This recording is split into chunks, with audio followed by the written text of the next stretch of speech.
dans les systèmes de transmission et de transformation de mouvement, il peut y avoir trois types de composants. Composants ou organes, ce sont des synonymes. Donc, dans l'exemple qu'on a ici à l'écran, c'est un système de transmission de mouvement constitué de trois roues dentées. Si j'essaie d'activer ce mécanisme-là, donc en appliquant une force sur la roue bleue, bien, c'est cette roue-là qu'on va appeler l'organe menant. Pourquoi? Parce que c'est elle qui reçoit la force tout simplement. La roue menante va transmettre le mouvement de rotation à la roue intermédiaire, donc l'organe intermédiaire, et l'organe intermédiaire transmet le mouvement de rotation à la dernière roue, qu'on va appeler l'organe mené.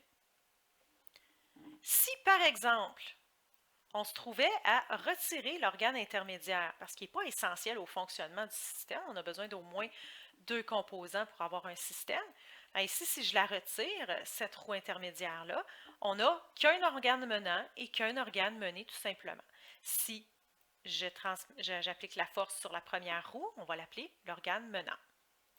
Si j'inversais les rôles, c'est-à-dire que si je désirais activer le système par la roue rose, donc à ce moment-là, ma roue, comme c'est elle qui recevrait la force, c'est elle que je nommerais l'organe menant. Et la roue bleue, ce serait l'organe mené.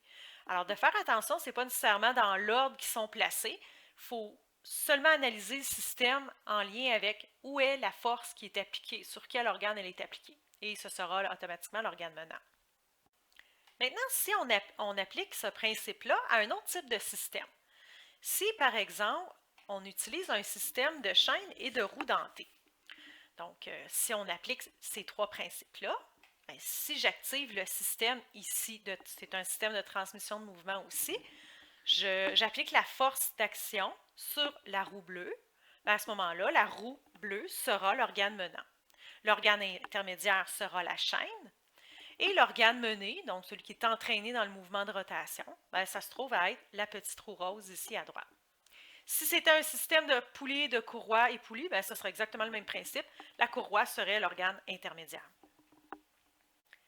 Si, encore une fois, je décidais, par exemple, d'actionner le système non par la roue bleue, mais plutôt par la roue rose, donc la roue de droite, bien, à ce moment-là, ça se trouverait à être cette roue-ci, la roue de droite, qui serait devenue, à ce moment-ci, l'organe menant, donc la roue menante. Je vous invite à visionner la deuxième vidéo en lien avec la réversibilité d'un système.